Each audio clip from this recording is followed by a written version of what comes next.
Assalamualaikum warahmatullahi wabarakatuh.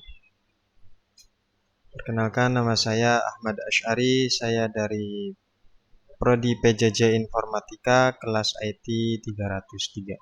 Di sini saya akan mempresentasikan jawaban tentang tugas UAS dari mata kuliah Sistem Operasi yang didoseni oleh dosen pengampu Pak Muhammad Ikhwani Saputra MKom. Untuk soal yang pertama yaitu apa itu sistem operasi? Jelaskan fungsi dari sistem operasi. Sistem operasi atau yang biasa kita singkat menjadi SO adalah perangkat lunak yang mengelola sumber daya perangkat keras dan menyediakan layanan dasar untuk perangkat lunak aplikasi. Adapun fungsi utama dari sistem operasi adalah sebagai berikut. Yang pertama yaitu manajemen sumber daya. Manajemen sumber daya ini terbagi menjadi tiga, yaitu yang pertama manajemen proses, di mana SO mengelola proses-proses yang berjalan di sistem, termasuk alokasi waktu CPU, pemilihan proses, dan penjadwalan.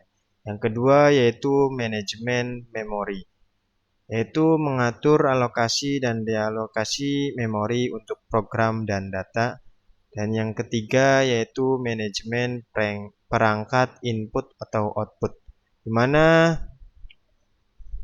manajemen perangkat input output ini mengontrol komunikasi antara perangkat keras dan perangkat lunak aplikasi.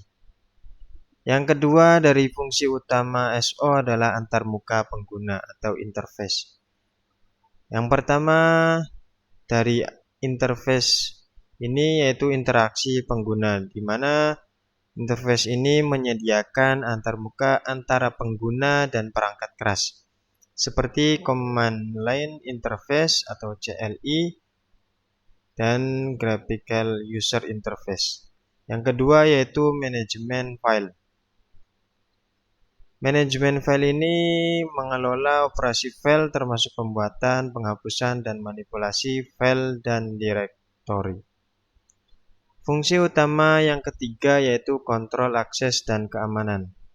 Kontrol akses keamanan ini terbagi menjadi dua. Yang pertama ada autentikasi dan otorisasi, di mana autentikasi otorisasi ini memastikan bahwa hanya pengguna yang sah yang dapat mengakses sistem dan sumber daya tertentu. Yang kedua yaitu perlindungan, di mana kontrol akses dan keamanan ini melindungi sistem dan data dari akses yang tidak sah. Fungsi utama yang keempat dari sistem operasi adalah manajemen jaringan, di mana terdapat protokol jaringan dan manajemen koneksi. Protokol jaringan sendiri menyediakan dukungan untuk protokol jaringan seperti TCP atau IP untuk memungkinkan komunikasi antar komputer. Manajemen koneksi sendiri mengelola koneksi dan komunikasi antara sistem di dalam jaringan. Dan fungsi yang kelima dari sistem operasi adalah manajemen kesalahan dan pemulihan, di mana terdapat dua manajemen kesalahan dan pemulihan. Yang pertama deteksi kesalahan, yaitu mengidentifikasi dan menanggulangi kesalahan menjadi kesalahan perangkat lunak atau perangkat keras. Pemulihan, di mana pemulihan ini memberikan mekanisme untuk memulihkan sistem setelah terjadi kegagalan.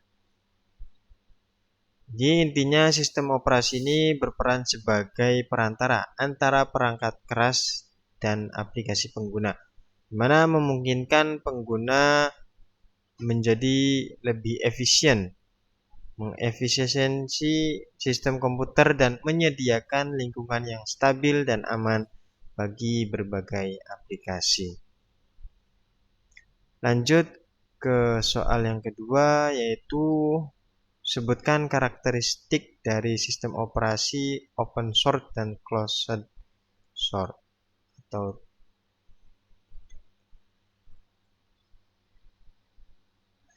Nah, di sini terdapat tadi ada dua. Sistem operasi itu dapat dibedakan menjadi dua bagian, yaitu ada open source atau sumber terbuka dan closed source atau sumber tertutup.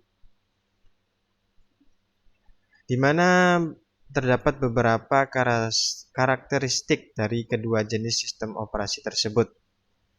Untuk karakteristik dari open source sendiri, yang pertama yaitu kode sumber terbuka, di mana kode sumber sistem operasi dapat diakses dan dimodifikasi oleh siapa saja.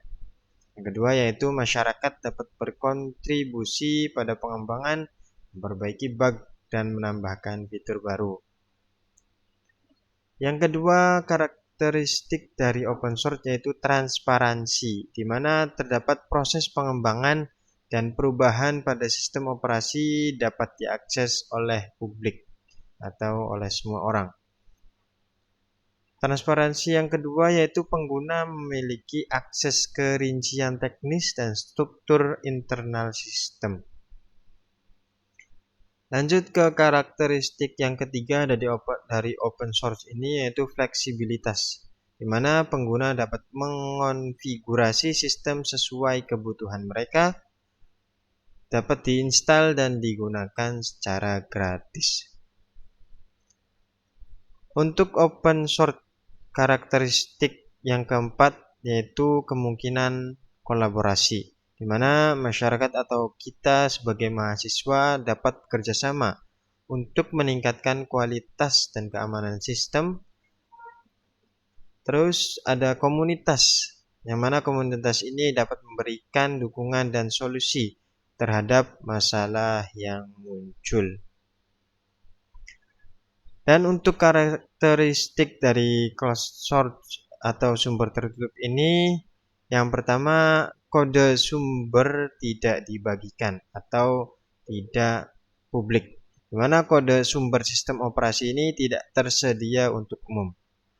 Pengembangan dan perubahan biasanya dilakukan oleh tim internal atau organisasi yang membuatnya. Jadi closed source ini sumbernya tertutup, hanya orang-orang yang tertentu atau tim dari organisasi tersebut yang hanya bisa mengaksesnya.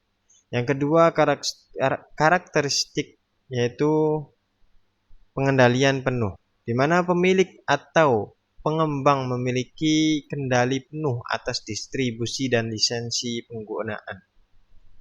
Kedua, pengguna hanya mendapatkan hasil kompilasi atau eksekusi dari kode sumber. Karakteristik closed source yang ketiga yaitu keamanan proprietary, di mana pengamanan kode sumber dapat dijaga lebih ketat oleh pengembang. Alasan keamanan sering dijadikan argumen oleh pengembang sistem operasi tertutup. Jadi untuk karakteristik dari closed source ini atau sumber tertutup ini, salah satunya yang diunggulkan adalah di masalah keamanannya, di mana keamanan dari closed source ini lebih ketat ya daripada open source. Yang keempat, karakteristik dari closed source ini dukungan resmi. Umumnya terdapat dukungan resmi dari pihak pengembang atau produsen. Pengguna dapat mengandalkan penyedia untuk pembaruan, perbaikan bug, dan dukungan teknis. Jadi itulah kedua jenis sistem operasi yang memiliki kelebihan dan kelemahan masing-masing. Dan pilihan antara open source dan closed source seringkali tergantung pada preferensi, kebutuhan, dan kebijakan pengguna atau organisasi tersebut. Kita lanjut ke soal yang ketiga, yaitu gambarkan skema dasar sistem komputer.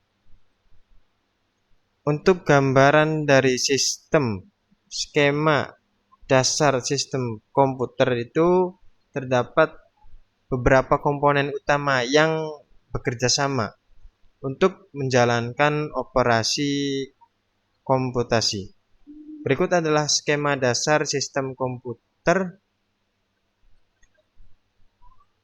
Yang pertama yaitu adanya input device atau perangkat input, di mana terdapat beberapa perangkat yaitu keyboard, mouse, scanner atau mikrofon, webcam, dan lain-lain. Keyboard ini digunakan untuk memasukkan teks atau perintah, mouse digunakan untuk mengontrol kursor pada layar, scanner mengonversi gambar atau teks dari dokumen fisik ke format digital, dan mikrofon webcam ini perangkat yang digunakan untuk seperti saya ini berbicara. Webcamnya untuk layar atau video muka saya ini. Yang kedua yaitu Central Processing Unit atau CPU, yang mana otak komputer yang menjalankan instruksi dan melakukan operasi aritmatika, logika, dan kontrol. Melibatkan unit kontrol dan unit aritmatika atau logika. Adapun sistem komputer dari skema dasar ini yang ketiga yaitu memori. Memori ini terbagi menjadi dua, ada RAM dan ada ROM. RAM ini Random Access Memory dan ROM ini Read Only Memory. Yang mana RAM ini menyimpan data sementara yang diperlukan oleh program yang berjalan. Sedangkan ROM Read Only Memory itu menyimpan instruksi dasar yang diperlukan untuk booting sistem operasi. Skema dasar sistem komputer yang keempat yaitu motherboard. Motherboard ini papan sirkuit yang menyatukan semua komponen utama seperti CPU, memori, dan perangkat input-output. Yang kelima dari skema dasar sistem komputer adalah storage device atau perangkat penyimpanan. Di sini terdapat dua macam, ada hard drive atau HDD ataupun SSD ya, solid state drive, yang mana HDD dan SSD ini menyimpan data secara permanen. Yang kedua yaitu optical drive atau CD atau DVD ataupun Blu-ray, yang mana CD, DVD, Blu-ray ini untuk membaca atau menulis data pada media optik. Lanjut yang keenam yaitu output device atau perangkat output, di mana terdapat monitor, printer, speaker, yang mana kita sering gunakan ya. Yang ketujuh yaitu power supply. Jadi skema dasar dari sistem komputer ini ada power supply yang mana menyediakan daya listrik untuk semua komponen sistem. Yang kedelapan ada peripheral device atau perangkat tambahan, seperti halnya printer, scanner, webcam, ataupun USB, port USB ya. Dan yang kesembilan adalah sistem bus, yang mana jalan komunikasi yang menghubungkan CPU, memori, dan perangkat input-output. Yang ke-10 operating system, di mana sistem operasi ini perangkat lunak yang mengelola sumber daya dan menyediakan antarmuka antara pengguna dan perangkat keras. Dan yang ke-11 terdapat network interface card atau NIC. Jika terhubung ke jaringan, NIC ini menyediakan koneksi ke komunikasi jaringan. Jadi itulah skema dari dasar sistem komputer, di mana gambaran tersebut adalah gambaran umum tentang bagaimana berbagai komponen dalam sistem komputer berinteraksi satu sama lain untuk menjalankan operasi komputasi. Lanjut ke pertanyaan yang keempat. Jelaskan apa itu perangkat input, proses, output, dan memori beserta perangkatnya.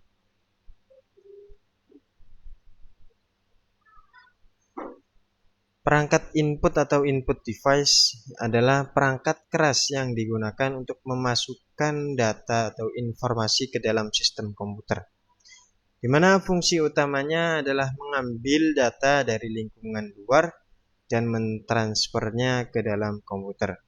Beberapa contoh perangkat input meliputi keyboard, mouse, scanner, mikrofon, dan webcam.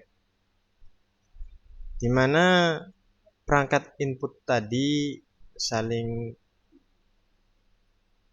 pasti fungsinya ada. Salah satu fungsi keyboard yaitu untuk memasukkan teks atau perintah, mouse untuk mengontrol kursor atau pointer di layar,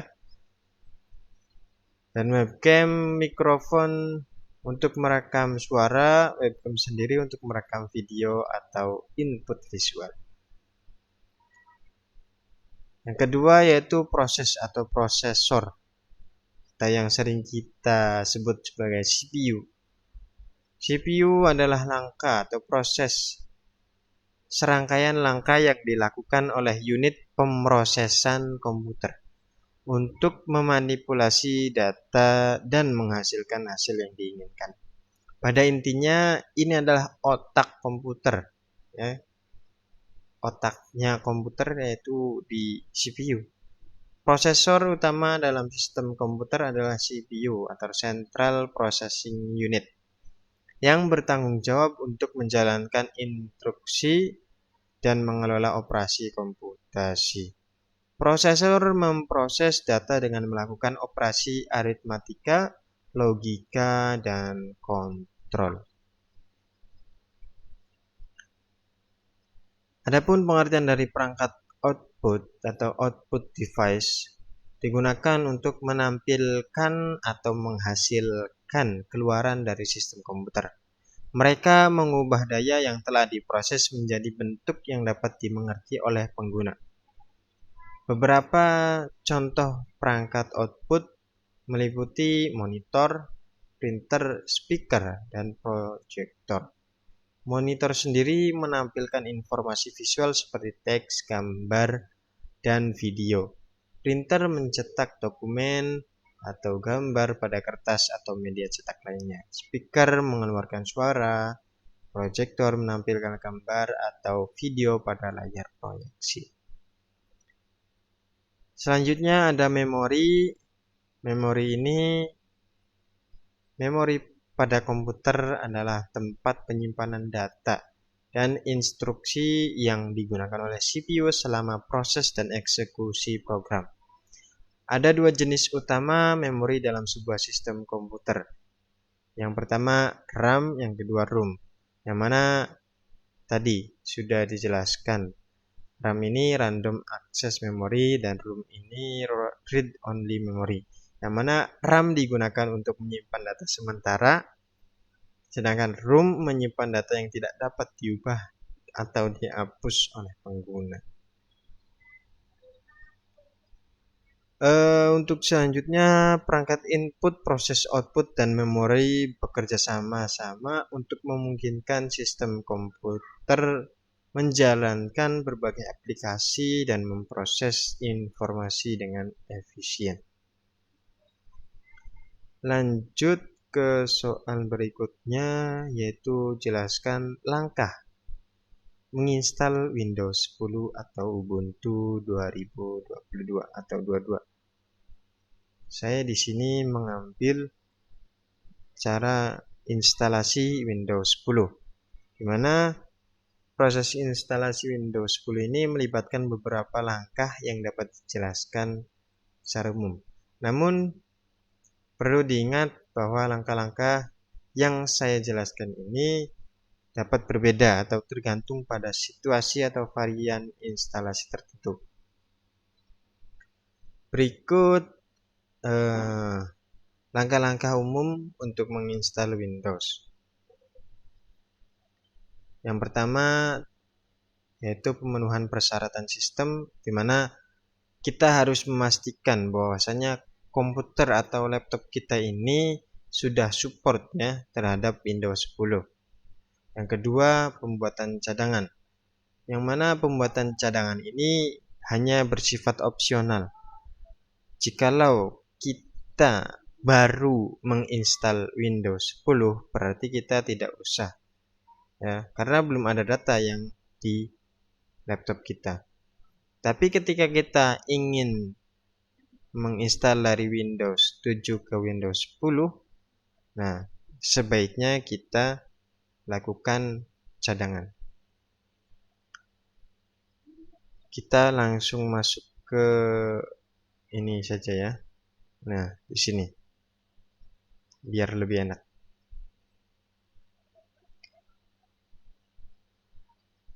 Cara atau langkah pertama dari proses instalasi Windows yaitu kita masukkan terlebih dahulu media installer Windows 10. Jika kita biasa kita menggunakan flash disk ya, atau DVD yang sudah terdapat Windows 10-nya atau installernya. Yang kedua, setelah itu di sini ada gambar ya. Pilih bahasa untuk Windows kita. Jadi sesuaikan bahasa kalian. Format waktu, mata uang, keyboard atau metode masukan. Setelah selesai kita klik next ya. Nah, langkah yang ketiga yaitu klik install now atau install sekarang. Setelah itu instalasi akan dimulai dan kita tunggu selama proses berlangsung. Setelah proses tadi selesai, kita masuk ke proses serial number. Jadi ketika kita sudah membeli lisensi Windows 10, kita masukkan lisensi key-nya di sini ya. Setelah selesai masukkan, kita klik next dan akan muncul tampilan seperti ini. Kita cari yang sesuai dengan lisensi kita atau yang kita inginkan. Contoh di sini Windows 10 Pro ya. Kita tinggal klik lalu klik next. Setelah selesai, kita barangkali mau dibaca-baca dulu. Di sini ada lisensi terms atau bahasanya lisensi perjanjian dari Microsoft ya. Kalau sudah, kita klik centang lalu klik next. Setelah selesai, lanjut ke bagian yang ke-8. Di sini terdapat dua pilihan.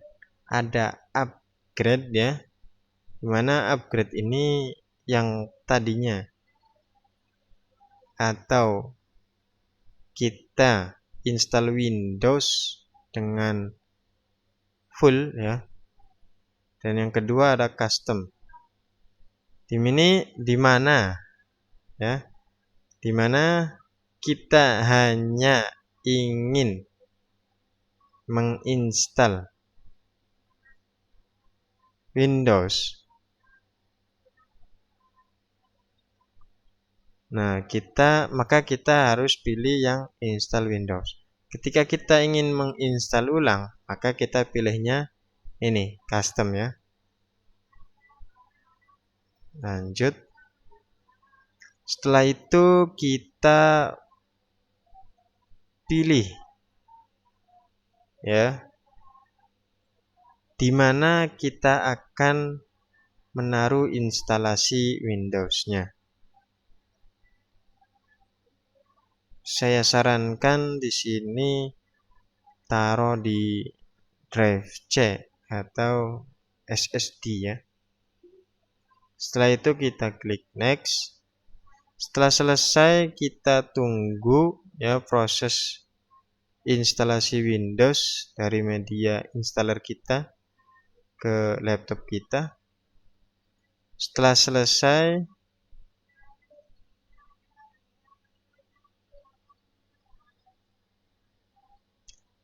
selesai langkah tadi, si laptop atau komputer kita akan langsung merestart atau kita klik restart now ya.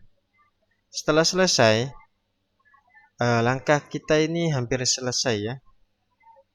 Kita tinggal mengisi lagi produk atau lisensi key-nya. Ketika kita belum mempunyai, kita bisa pilih do this letter atau kita masukkan nanti saja ya. Setelah selesai, nah di sini terdapat dua, ada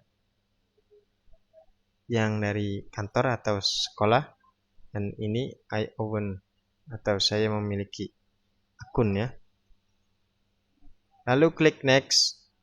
Setelah itu create atau buat akun dari laptop atau komputer kita. Kita isi namanya serta password yang diminta. Setelah itu kita klik next dan boom, laptop kita akan terinstall Windows. Tinggal kita menunggu ya. Setelah selesai instalasinya, selamat, Windows 10 kita sudah jadi atau sudah terinstall ya. Mungkin cukup sekian presentasi dari tugas UAS saya kali ini. Saya Ahmad Asy'ari dari Prodi PJJ Informatika kelas IT 303 mengucapkan terima kasih. Apabila ada kekurangan, mohon dimaklumi dan mohon masukannya. Terima kasih. Wassalamualaikum warahmatullahi wabarakatuh.